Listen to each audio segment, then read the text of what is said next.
Hello, Stanford. Thank you so much. Thank you. Thank you so much. Thank you, everybody. Have a seat, have a seat. Yes, we can.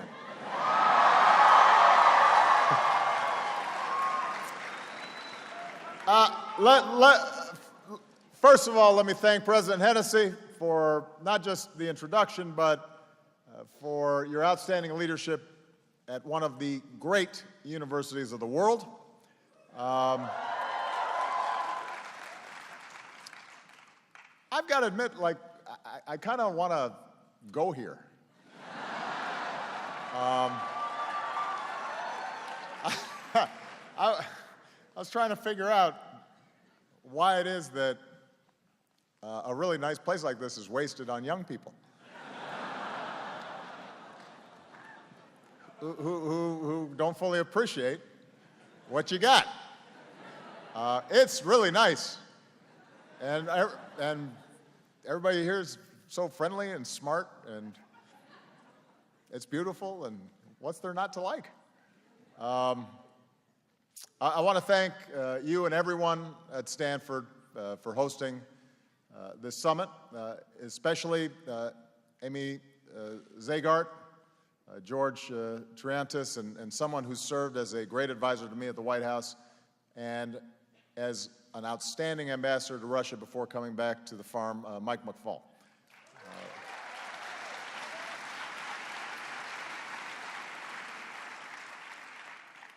It is great to be here at Leland Stanford Junior University, and I'm pleased to be joined by members of my team who bleed cardinal red. We're infiltrated with Stanford people. We've got Senior Advisor Valerie Jarrett, National Security Advisor Susan Rice, Secretary of Commerce Penny Pritzker, and let's face it, I like Stanford grads. I noticed Steve Chu was around here, who helped lead our energy department for a while, and he's now hanging out. I'm also pleased to be joined by other members of my cabinet. Our Secretary of Homeland Security, Jay Johnson, is here, and our Small Business Administrator, Maria Contreras-Sweet. And I want to acknowledge my tireless Homeland Security Advisor who helped and continues to shape our cybersecurity efforts, Lisa Monaco. So, thank you, Lisa. So, I'd always heard about this campus, and everybody's riding bikes, and people hopping into fountains, and the current holder of the axe.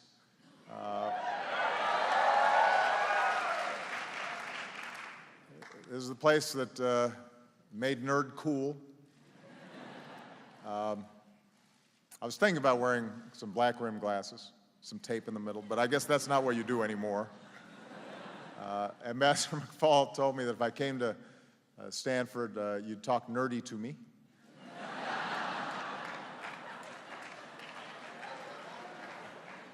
But I'm not just here to enjoy myself.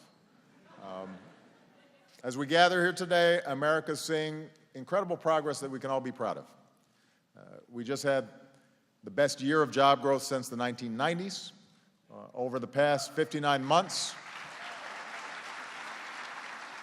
our businesses have created nearly 12 million new jobs, which is the longest streak of private sector job growth on record. And in a hopeful sign for middle-class families, wages are beginning to rise again. And meanwhile, we're doing more to prepare our young people for a competitive world. Our high school graduation rate has hit an all-time high. More Americans are finishing college than ever before.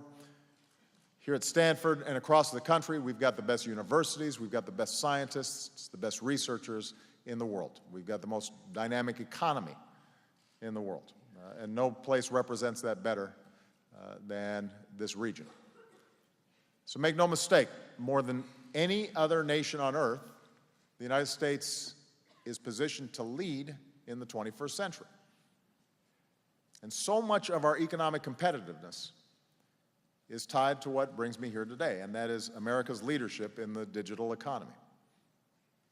It's our ability, almost unique across the planet, our ability to innovate and to learn and to discover and to create and build and do business online and stretch the boundaries of what's possible.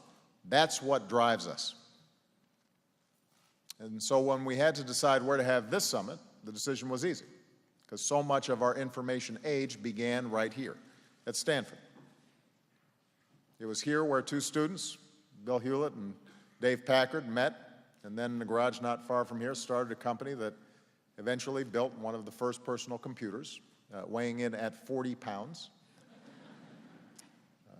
It was from here in 1968 where a researcher, Douglas Engelbart, astonished an audience with two computers connected online, and hypertext you could click on with something called a mouse. A year later, a computer here received the first message from another computer 350 miles away, the beginnings of what would eventually become the internet. And by the way, it's no secret that many of these innovations built on government-funded research is one of the reasons that if we want to maintain our economic leadership in the world, America has to keep investing in basic research in science and technology. It's absolutely critical.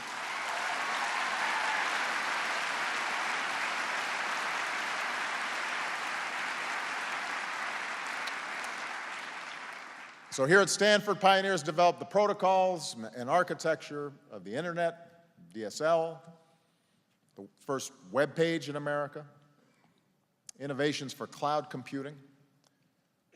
Student projects here became Yahoo and Google. Those were pretty good student projects. Your graduates have gone on to help create and build thousands of companies that have shaped our digital society, from Cisco to Sun Microsystems, YouTube to Instagram, StubHub, Bonobos. According to one study, if all the companies traced back to Stanford graduates formed their own nation, you'd be one of the largest economies in the world and have a pretty good football team as well.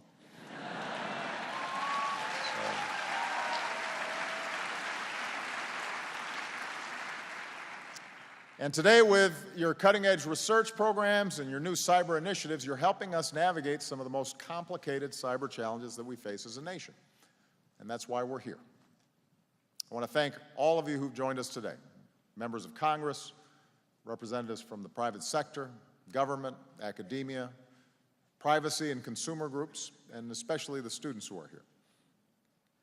And just as we're all connected like never before, we have to work together like never before, both to seize opportunities, but also meet the challenges of this information age. And it's one of the great paradoxes of our time, that the very technologies that empower us to do great good can also be used to undermine us and inflict great harm. The same information technologies that help make our military the most advanced in the world are targeted by hackers from China and Russia who go after our defense contractors and systems that are built for our troops. The same social media we use in government to advocate for democracy and human rights around the world can also be used by terrorists to spread hateful ideologies. So these cyber threats are a challenge to our national security. Much of our critical infrastructure, our financial systems, our power grid, health systems, run on networks connected to the internet, which is hugely empowering, but also dangerous, and creates new points of vulnerability that we didn't have before. Foreign governments and criminals are probing these systems every single day. We only have to think of real-life examples, an air traffic control system going down and disrupting flights, or blackouts that plunge cities into darkness, to imagine what a set of systematic cyber attacks might do. So this is also a matter of public safety. As a nation, we do more business online than ever before. $1 trillions of dollars a year. And high-tech industries like those across the valley support millions of American jobs. All this gives us an enormous competitive advantage in the global economy. And for that very reason, American companies are being targeted, their trade secrets stolen, intellectual property ripped off. The North Korean cyber attack on Sony Pictures destroyed data and disabled thousands of computers and exposed the personal information of Sony employees. And these attacks are hurting American companies and costing American jobs. So this is also a threat to America's economic security. As consumers, we do more online than ever before. We manage our bank accounts. We shop. We pay our bills. We handle our medical records. And as a country, one of our greatest resources are the young people who are here today. Digitally fearless and unencumbered by convention and uninterested in old debates, and they're remaking the world every day. But it also means that this problem of how we secure this digital world is only going to increase. I want more Americans succeeding in our digital world. I want young people like you to unleash the next waves of innovation and launch the next startups and give Americans the tools to create new jobs and new businesses and to expand connectivity in places that we currently can't imagine, to help open up new worlds and new experiences and empower individuals in ways that would seem unimaginable 10, 15, 20 years ago. And that's why we're working to connect 99% of America's students to high-speed internet, because when it comes to educating our children, we can't afford any digital divides. And that's why we're helping more communities get across to the next generation of broadband faster with cheaper internet, so that students and entrepreneurs and small businesses across America, not just in pockets of America, have the same opportunities to learn and compete as you do here in the Valley.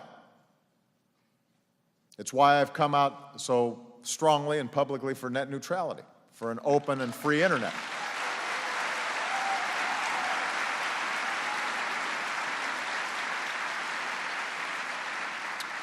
Because we have to preserve one of the greatest engines for creativity and innovation in human history.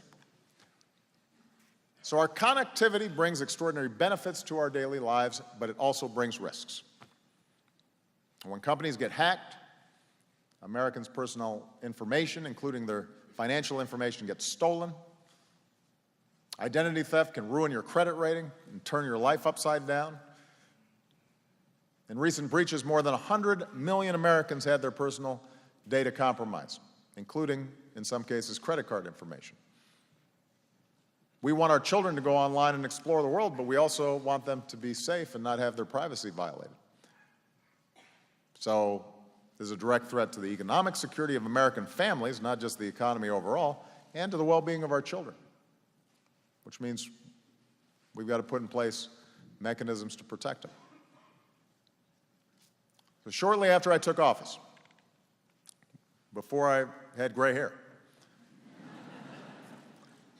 I said that these cyber threats were one of the most serious economic national security challenges that we face as a nation, and I made confronting them a priority. And given the complexity of these threats, I believe we have to be guided by some basic principles. So let me share those with you today. First, this has to be a shared mission. So much of our computer networks and critical infrastructure are in the private sector, which means government cannot do this alone. But the fact is that the private sector can't do it alone either, because it's government that often has the latest information on new threats. There's only one way to defend America from these cyber threats, and that is through government and industry working together, sharing appropriate information as true partners. Second, we have to focus on our unique strengths. Government has many capabilities, but it's not appropriate or even possible for government to secure the computer networks of private businesses. Many of the companies who are here today are cutting edge. But the private sector doesn't always have the capabilities needed during a cyber attack, the situational awareness, or the ability to warn other companies in real time, or the capacity to coordinate a response across companies and sectors. So we're going to have to be smart and efficient and focus on what each sector does best and then do it together. Third, we're going to have to constantly evolve. The first computer viruses hit personal computers in the early 1980s, and essentially we've been in a cyber arms race ever since. We design new defenses, and then hackers and criminals design new ways to penetrate them. Whether it's phishing or botnets, spyware or malware, and now ransomware. Now, these attacks are getting more and more sophisticated every day, so we've got to be just as fast and flexible and nimble in constantly evolving our defenses. And fourth, and most importantly, in all our work, we have to make sure we are protecting the privacy and civil liberty of the American people. And we grapple with these issues in government. We've pursued important reforms to make sure we are respecting people's privacy as well as ensuring our national security. And the private sector wrestles with this as well. When consumers share their personal information with companies, they deserve to know that it's going to be protected. When government and industry share information about cyber threats, we've got to do so in a way that safeguards your personal information. When people go online, we shouldn't have to forfeit the basic privacy that we're entitled to as Americans. In recent years, we've worked to put these principles into practice. And as part of our comprehensive strategy, we've boosted our defenses in government. We're sharing more information with the private sector to help those companies defend themselves. We're working with industry to use what we call a cybersecurity framework to prevent, respond to, and recover from attacks when they happen. And by the way, I recently went to the National Cybersecurity Communications Integration Center, which is part of the Department of Homeland Security, where representatives from government and the private sector monitor cyber. Hello, Stanford! Thank you so much. Thank you. Thank you so much. Thank you, everybody. Have a seat, have a seat. Yes, we can.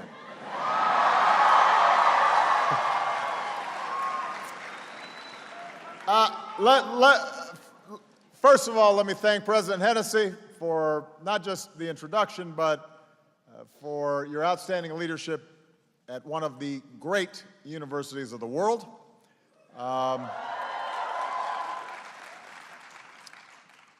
I've got to admit, like, I kind of want to go here.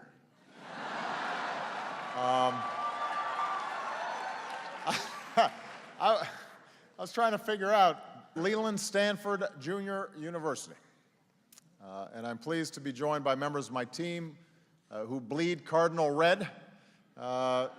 We're infiltrated with Stanford people. We've got Senior Advisor Valerie Jarrett, National Security Advisor Susan Rice, Secretary of Commerce Penny Pritzker,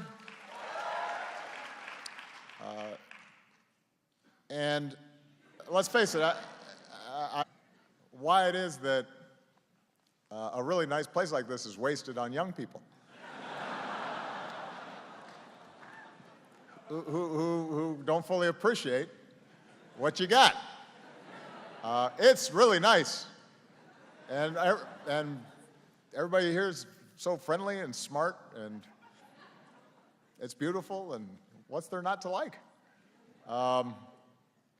I want to thank you and everyone at Stanford for hosting this summit, especially Amy Zagart, George Triantis, and someone who served as a great advisor to me at the White House and as an outstanding ambassador to Russia before coming back to the farm, Mike McFall.